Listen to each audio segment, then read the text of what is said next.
हाय दोस्तों, आप देख रहे हैं आपका अपना YouTube channel coaching excellence point Shambhu sir के साथ। आज प्रमेय पाइथागोरस प्रमेय, पाइथागोरस प्रमेय को हम कैसे साबित करते हैं ये बताने वाले हैं। बने रहिए शुरू से अंत तक इस वीडियो के साथ। आइए शुरू करते हैं। पाइथागोरस प्रमेय क्या करता है? किसी समकोण त्रिभुज में कर्ण का वर्ग अन्य दो भुजाओं के वर्गों के योग के बराबर होता है। समकोण त्रिभुज, जिस त्रिभुज का एक कोण 90 डिग्री हो उसे समकोण त्रिभुज कहते हैं। तो समकोण त्रिभुज में कर्ण का वर्ग, आपको पता है ये एक समकोण त्रिभुज मान लीजिए ABC है। इसमें जो सबसे बड़ी भुजा होती है वो कर्ण होता है और ये जो खड़ा रहता है वो लंब होता है और जिस पर त्रिभुज अड़ा रहता है, खड़ा रहता है, वो आधार होता है। तो ये समकोण त्रिभुज हो गया। अब इसमें साबित करना है कि कर्ण का वर्ग मतलब इसका स्क्वायर, ये जितनी लंबी है, लंबी भुजा है उसका स्क्वायर इन दोनों भुजाओं के वर्गों के योग के बराबर होता है, यानी इस भुजा का वर्ग प्लस इस भुजा का वर्ग। तो इसे कैसे साबित करते हैं ये हम इस एपिसोड में आपको बताने वाले हैं। ध्यान से देखिएगा, इसमें कुछ बेसिक नॉलेज की जरूरत है आपको। समरूप त्रिभुज से जुड़ा हुआ है। समरूप त्रिभुज का एक छोटा सा एपिसोड हम बना चुके हैं।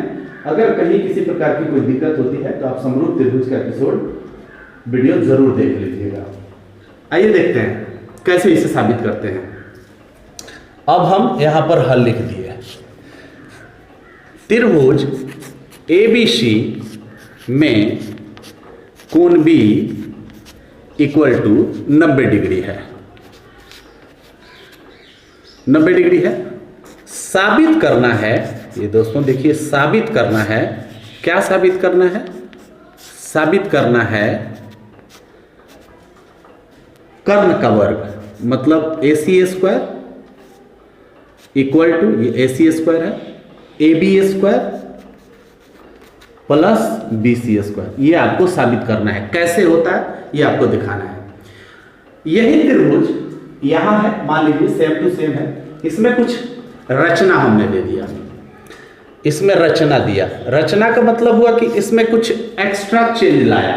यही त्रिभुज यहां पर देखिए क्या किया कि शीर्ष B से AC पर एक लंब डाल दिया, ऐसे लंब डाल दिया, ये लंब हो गया, यानी AC पर ये लंब हो गया। अब ये देखिए यहां पर लंब हो गया, तो यहां भी समकोण बना और यहां भी समकोण बना, मतलब ये 90 डिग्री पर है। जैसे मान लीजिए कि ऐसे कर दें, इस तरीके से हम अगर लंब डाल दें, ये कोई रेखा इस पर लंब डाल दें तो यहाँ 90 है तो यहाँ भी 90 हुआ ना। यही चीज यहाँ पर बताया गया है। ये यहाँ पर ये इधर भी 90 इधर भी 90 है। अब रचना शीर्ष B से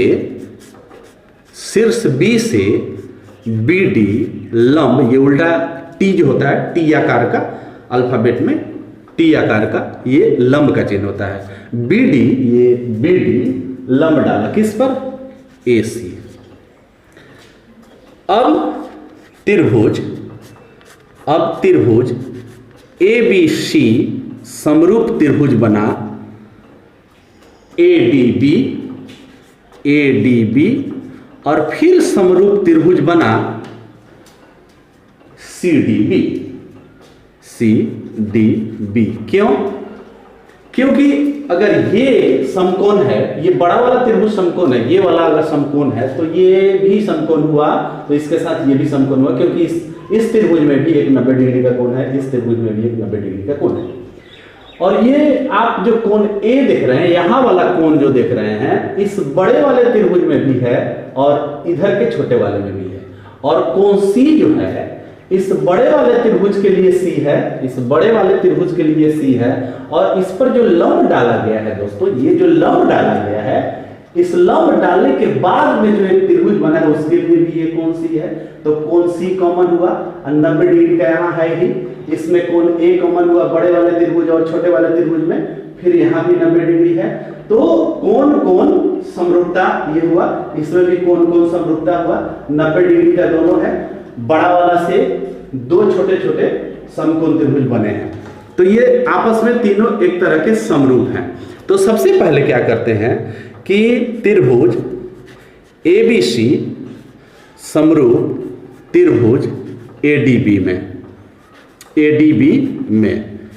इसमें क्या करेंगे, अगर ABC में AB करते हैं AB बटा AC, अगर इस बड़े वाले त्रिभुज में AB बटा AC करते हैं यानी लंब बटा कर्ण करते हैं, तो इस त्रिभुज में ADB में, यहां पर देखिए ADB में, वहां पर भी लंब बटा कर्ण करना पड़ेगा। तो अब ध्यान दीजिए कि इस ADB जो त्रिभुज है, ये ADB जो त्रिभुज देख रहे हैं आप, इसमें आपका लंब ये हो गया और कर्ण ये बन जाएगा। ये छोटे वाले ADB में ये कर्ण बन जाएगा और ये लंब बन जाएगा।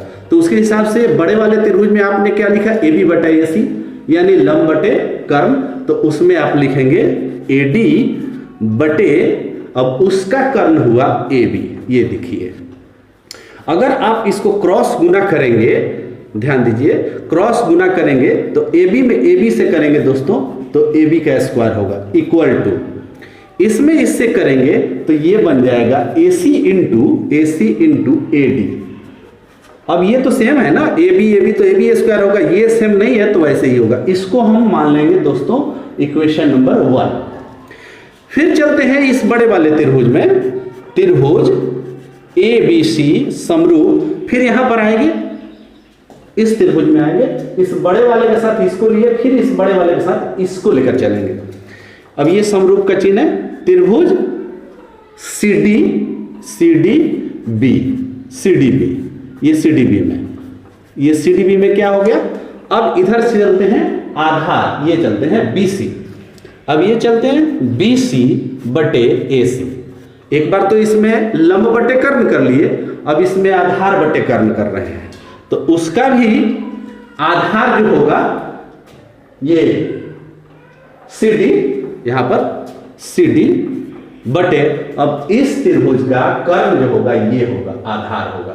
इसमें कर्ण लंब बना था और इस त्रिभुज में कर्ण आधार वाला कर्ण बन जाएगा। देखिए, बड़े वाले त्रिभुज का जो कर्ण है वो कर्ण है, लेकिन इस त्रिभुज में लंब वाला जो हिस्सा है, जो भुजा है, वो कर्ण बना, और इस त्रिभुज में जो आधार वाला भुजा है वो कर्ण बनेगा।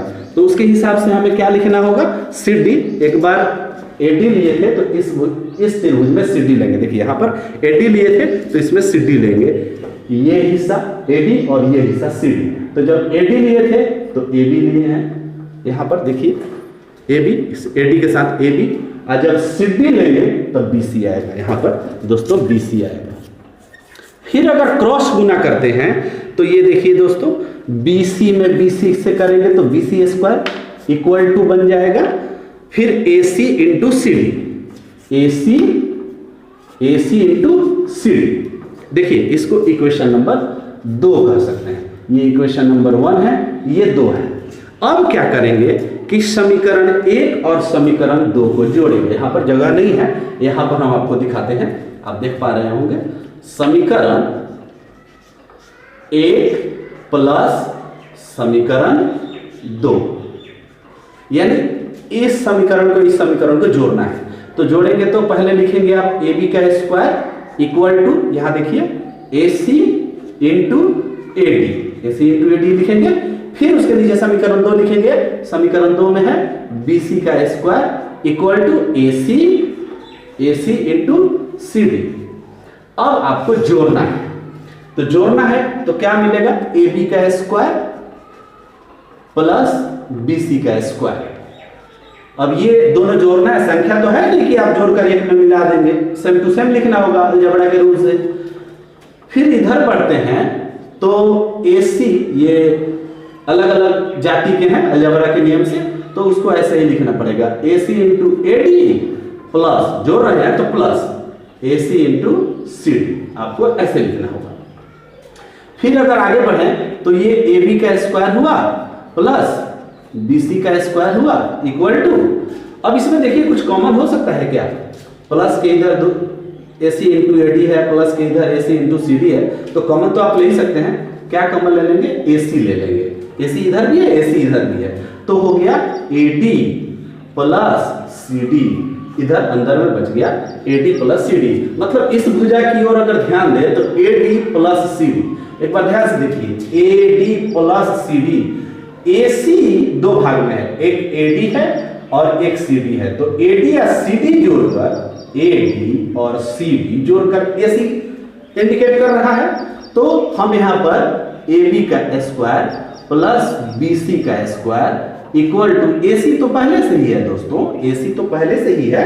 अब AC इंटू इन दोनों को जोड़कर AC ही आया ना, AD प्लस CD तो AC ही आया ना, तो इन दोनों के बदले में हम AC लिख देंगे। फिर अब थोड़ा सा और जगह चाहिए, इसको थोड़ा सा हम एडजस्ट कर देते हैं। यहां ध्यान देंगे सब लोग, ये देखिए अब नीचे तो आपका AB square plus BC square है ही। अब AC इंटू AC, अगर AC में AC से गुना करेंगे तो AC स्क्वायर आ जाएगा।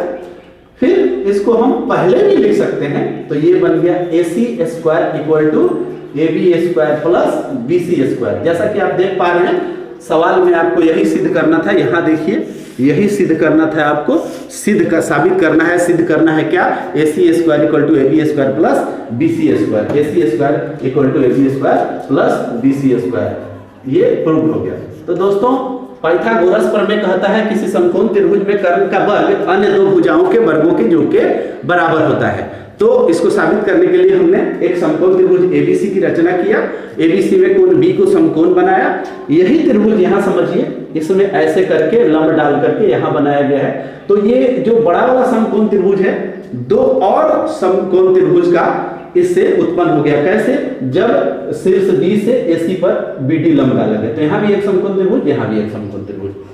अब सभी समकोण त्रिभुज समरूप होते हैं, आपस में समरूप होते हैं, एक ही रूप के दिखाई देते हैं, तो समरूपता के नियम से आप यहाँ पर कर सकते हैं। अब इसमें कुछ बातें थोड़ा सा शॉर्टकट हम किए हैं कि यहाँ पर ये कौन कौन समरूपता नहीं देखा है, बड़े वाले त्रिभुज में और छोटे वाले त्रिभुज में, एक नंबर त्रिभुज, दो नंबर त्रिभुज। तो बड़े वाले में भी कौन ये आ रहा है, इस छोटे वाले त्रिभुज जिसका नाम AD भी है, इसमें भी ये आ रहा है। तो ये कौन कौन समरूपता हुआ। फिर यहाँ पर भी C है, बड़े वाले में भी ये C आ रहा है, इस ABC में C आ रहा है, ये कोण तो कॉमन है। अब फिर BCB में भी या BDC में भी ये C कॉमन आ रहा है। तो कौन कौन समरूपता हुआ, तो दो कोण तो इसके समान हो ही गए, एक तो 90 डिग्री यहाँ पर जो है वो बड़े वाले त्रिभुज के साथ, फिर इस बड़े वाले के साथ में ये जो छोटा वाला त्रिभुज है, इसमें ये कोण और ये 90 डिग्री और ये कोण तथा इसका 90 डिग्री, ये कोण समरूपता के हिसाब से आया है। आपको थोड़ा सा इसमें शॉर्टकट करके बनाया गया है, लेकिन उम्मीद करते हैं ये समझ गए होंगे। सबसे पहले आप समकोण त्रिभुज बनाइएगा, कोण B को समकोण बनाइएगा, B से AC पर लंब डाल दीजिएगा, दो और समकोण त्रिभुज बन जाएंगे।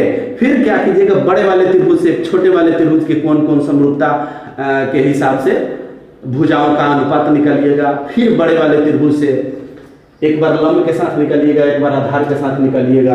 आप दो समीकरण बनाइएगा, जोड़िएगा, एकदम वहां तक पहुंच जाइएगा। थोड़ा सा कंफ्यूजन हो, एक बार और वीडियो को देख लीजिएगा, इसे प्रैक्टिस करते रहिएगा, ये आपको समझ में आएगा। 2-4 बार बना दीजिएगा, आपका दिमाग खुल जाएगा, आप समझ जाएंगे कि इसमें करना क्या होता है। चलिए इसके बाद पाइथागोरस प्रमेय के बाद इसका एक विलोम भी होता है, उसे भी देख लेते हैं। इसे आप ध्यान से एक बार जरूर देख लीजिए।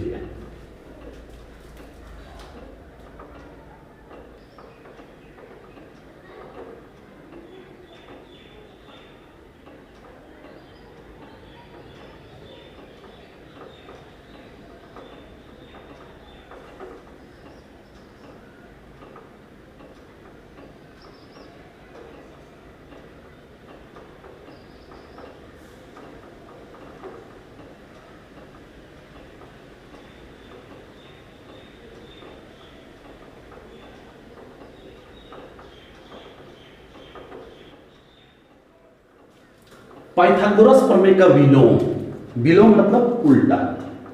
पाइथागोरस प्रमेय का विलोम, विलोम मतलब उल्टा। पाइथागोरस प्रमेय ने क्या कहा, किसी समकोण त्रिभुज में कर्ण का वर्ग अन्य दो भुजाओं के वर्गों के योगफल के बराबर होता है। उसका विलोम कहता है किसी त्रिभुज में यदि एक भुजा का वर्ग अन्य दो भुजाओं के वर्गों के योगफल के बराबर हो, या दो भुजाओं के वर्गों का योग एक तीसरी भुजा के वर्ग के बराबर हो, तो उसमें से जो सबसे बड़ी भुजा होगी उसके सामने का कोण समकोण होगा।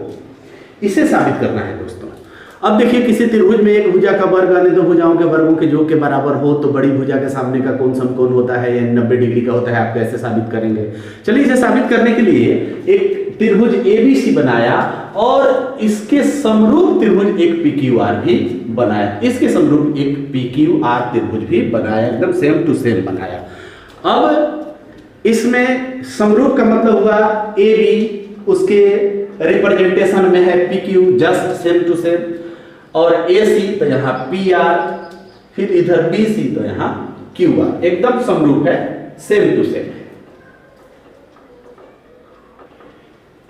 अब इससे आगे बढ़ाते हैं। कैसे बढ़ाते हैं? यहां पर लिख दिए हल। त्रिभुज ABC में दिया हुआ है क्या दिया हुआ है?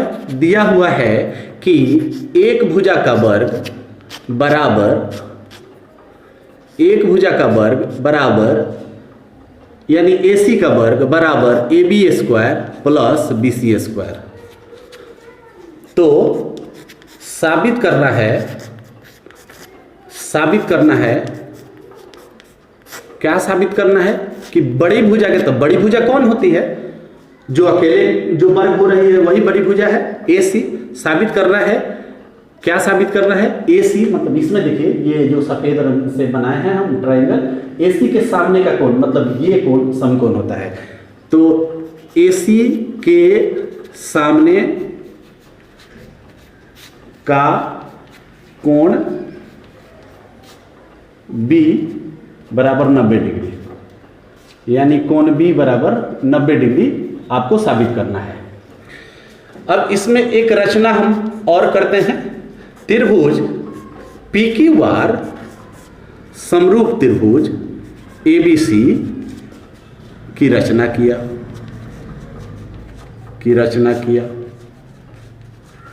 समरूप ही नहीं बल्कि एक तरह के सर्वांग सम समझिए, मतलब सारे अंग समान, ऐसे त्रिभुज बनाया। समरूप नहीं बल्कि सर्वांग सम का मतलब हुआ सारे अंग समान, जैसे AB है वैसे PQ है, जैसे AC है वैसे PR है, जैसे QR है वैसे BC है। तो इसमें हम आ गए AB बराबर PQ कॉमा, फिर PR उसमें लेते हैं AC इक्वल टू, अब AC के रिप्रेजेंटेशन में यहां पर PR होगा, फिर BC के रिप्रेजेंटेशन में उसके इक्वल में QR होगा, तथा कोण B बराबर कोण Q बराबर 90 डिग्री। इसका भी कोण B इसके कोण Q के इक्वल है, तो 90-90 का हो गया। अब इस त्रिभुज में आते हैं PQR में, तो PQ का स्क्वायर प्लस QR का स्क्वायर, PQ का स्क्वायर प्लस QR का स्क्वायर इक्वल टू, PQ का स्क्वायर प्लस QR का स्क्वायर इक्वल टू AB का स्क्वायर प्लस BC का स्क्वायर। किंतु PQ AB का स्क्वायर प्लस BC का स्क्वायर बराबर AC का स्क्वायर दिया हुआ है, यहाँ पर AC का स्क्वायर दिया है इसके इक्वल में। तो हम इसको अगर आगे बढ़ाएं तो PQ का, देखिए यहाँ पर PQ का स्क्वायर प्लस QR का स्क्वायर, PQ का स्क्वायर प्लस QR का स्क्वायर, क्योंकि ये और ये दोनों सर्वांग हैं, यानी सारे अंग समान हैं, भुजा भी दोनों की संगत भुजा भी समान है, संगत कोण भी समान है। तो अगर हम AB का स्क्वायर कर रहे हैं तो PQ का स्क्वायर कर रहे हैं, अगर QR का स्क्वायर कर रहे हैं तो BC का स्क्वायर कर रहे हैं। वही चीज यहाँ लिखा है कि PQ का स्क्वायर प्लस QR का स्क्वायर इक्वल टू AB का स्क्वायर प्लस BC का स्क्वायर। यहाँ PQ, यहाँ देखिए PQ AB के लिए है और AC PR के लिए है और BC QR के लिए है, तो यहाँ BC के लिए QR का स्क्वायर एकदम सेम टू सेम इक्वल है, आपस में सर्वांग है, सारे अंग समान है। तो हम ऐसा लिख सकते हैं। फिर अगर अगले स्टेप में जाएं तो PQ का स्क्वायर जोड़ QR का स्क्वायर इक्वल टू, अब हम ये ना लिख करके ये ना लिख करके हम AC का भी स्क्वायर लिख सकते हैं, क्योंकि ये दोनों PQ का स्क्वायर प्लस QR का स्क्वायर इक्वल टू AB का स्क्वायर प्लस BC का स्क्वायर है, तो हम ये दोनों एक साथ लिख सकते हैं। अब चूंकि त्रिभुज PQR में कोण Q इक्वल टू 90 डिग्री है, तो कोण Q 90 डिग्री है, जो कोण Q अगर 90 डिग्री है कोण Q, तो किसके सामने है? PR के सामने। चूंकि त्रिभुज PQR में कोण Q 90 डिग्री है, तब कोण Q बराबर 90 डिग्री जो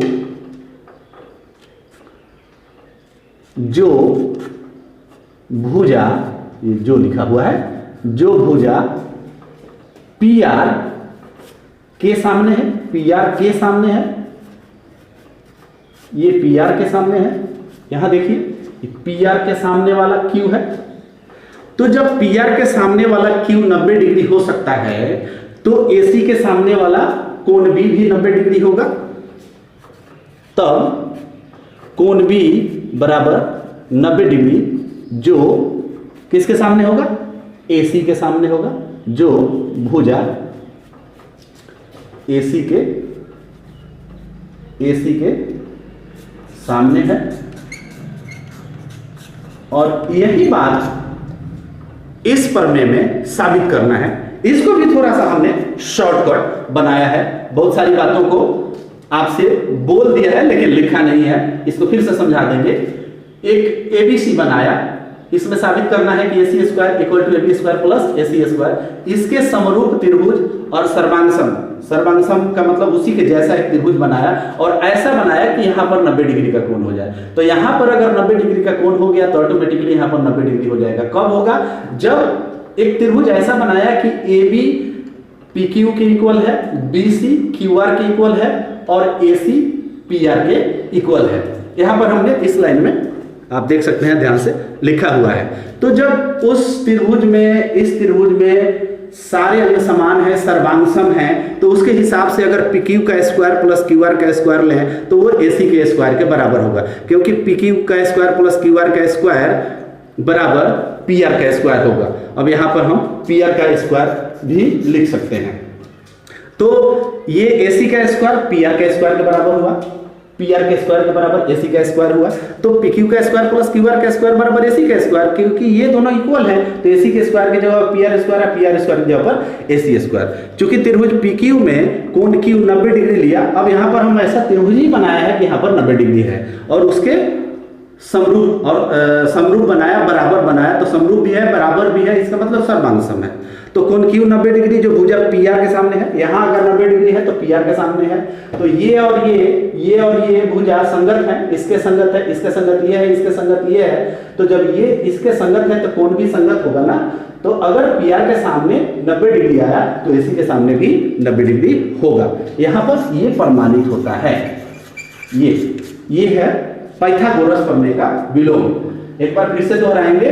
पाइथागोरस प्रमेय कहता है कि किसी समकोण त्रिभुज में कर्ण का वर्ग अन्य दो भुजाओं के वर्गों के जोड़फल के बराबर होता है, उसे हमने प्रमाणित किया। और उसका विलोम कहता है यदि किसी त्रिभुज में एक भुजा का वर्ग अन्य दो भुजाओं के वर्गों के जोड़फल के बराबर हो तो उसमें, उस त्रिभुज में जो सबसे बड़ी भुजा होगी उसके सामने का कोण समकोण होगा, अर्थात 90 डिग्री होगा। इसको भी हमने साबित किया। इसे भी आप एक दो बार ध्यान से देखेंगे, समझने की कोशिश करेंगे। थोड़ा समरूप त्रिभुज का जो कसौटी है उसे अगर समझने की कोशिश करेंगे तो ये निश्चित रूप से आपको समझ में आने लगेगा। इसको एक दो बार जब प्रैक्टिस कीजिएगा तो निश्चित रूप से क्लियर हो जाएगा। तो आज के एपिसोड में इतना ही आपने सीखा पाइथागोरस प्रमेय और उसका विलोम।